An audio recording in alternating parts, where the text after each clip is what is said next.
Magandang umaga mula sa Pag-asa Weather Forecasting Center. Ito ng ating update sa magiging tayan ng panahon sa susunod na 24 oras.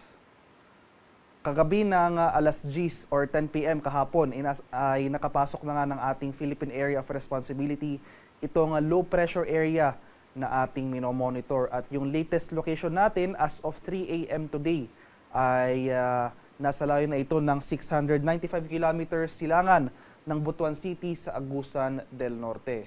At sa kasalukuyan, patuloy rin ang pag-iral ng southwest monsoon o yung hanging habagat sa kanurang bahagi ng Southern Luzon at Visayas ngayong araw. At dahil sa pinagsamang epekto nitong low pressure area at ng hanging habagat, asahan natin na makakaranas tayo ng mataas na tsansa ng mga pag-ulan sa ilang bahagi ng ating bansa. Asahan natin itong mga kaulapan at mga kalat-kalat na thunderstorms dito sa buong Mindanao, sa central at eastern sections ng Visayas, pati na rin dito sa area ng Palawan. Mas maaliwalas sa panahon dito sa Metro Manila at sa lalalabing bahagi ng ating bansa ang ating inaasahan, maliban na lamang sa mga tsansa ng biglaan at panandaliang buhos ng ulan na dulot ng localized thunderstorms. At para naman sa magiging lagay ng ating panahon ngayong araw dito sa Luzon, malaking bahagi ng Luzon ngayong araw makakaranas ng generally fair weather conditions, mainit at maalinsangang panahon dahil hindi umaabot itong habagat sa malaking bahagi ng mainland Luzon ngayong araw. At pagsapit pero ng hapon hanggang sa gabi, magkanda tayo sa mga tsansa ng mga biglaan at panandaliang buhos nga ng ulan na dulot ng localized thunderstorms. Maximum temperature forecast para sa Lawag ngayong araw, posibleng umabot ng 32 degrees Celsius. 34 degrees naman dito sa area ng Tuguegarao at 23 degrees Celsius sa Baguio City. Maximum temperature forecast ngayong araw sa Metro Manila, posibleng umabot ng 33 degrees Celsius. 32 degrees naman sa bahagi ng Legazpi at 31 degrees Celsius sa area ng Tagaytay. Sa mga areas ng Palawan, Visayas at sa Mindanao, dahil sa pag-iral ng habagat, asahan natin ang mataas na tsansa ng mga pag-ulan ngayong araw sa bahagi ng Palawan at sa Western Mindanao, particular na sa mga areas ng Zamboanga Peninsula at sa mga isla ng Basilan, Sulu at sa Tawi-Tawi. At dahil naman sa epekto ng low pressure area, dito sa nalalabing bahagi ng Mindanao, particular na dito sa Central at Eastern Mindanao, at sa Central at Eastern sections rin ng Visayas, dito sa Central Visayas, at sa mga lalawigan ng Leyte, Southern Leyte, pati na rin sa Eastern Samar, asahan natin ang mataas na tsansa ng mga kalat-kalat na pag-ulan, pagkulog at pagkidlat ngayong araw na dulot nga nitong low pressure area.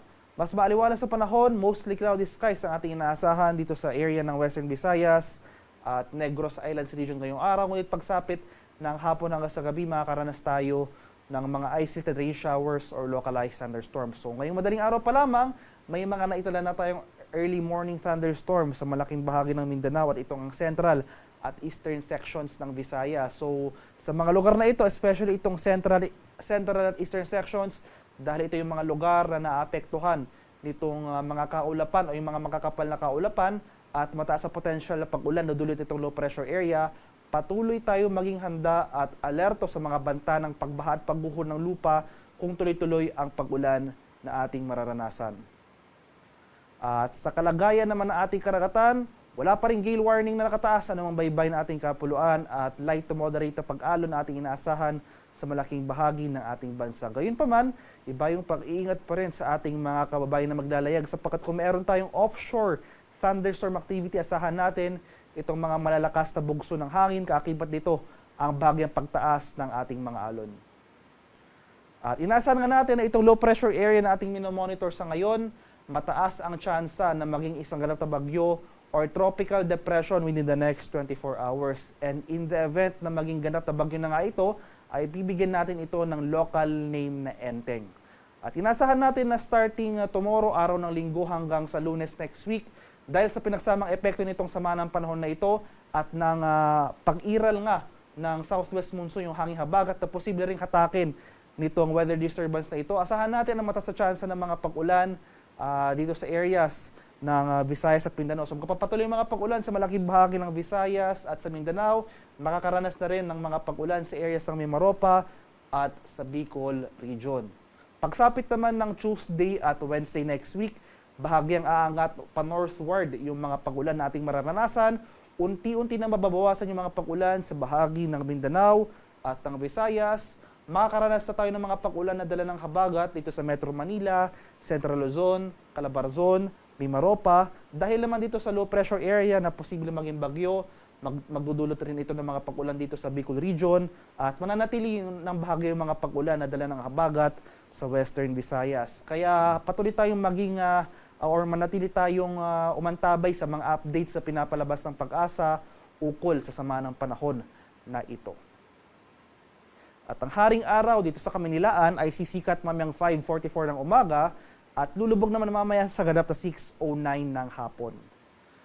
At para sa karagdagang impormasyon tungkol sa ulat panahon, lalong-lalo na sa mga rainfall advisories o yung mga posibleng heavy rainfall warnings na i-issue ng ating Pag-asa Regional Centers sa ating mga lokalidad, ay follow kami sa aming social media accounts at DOST_Pag-asa.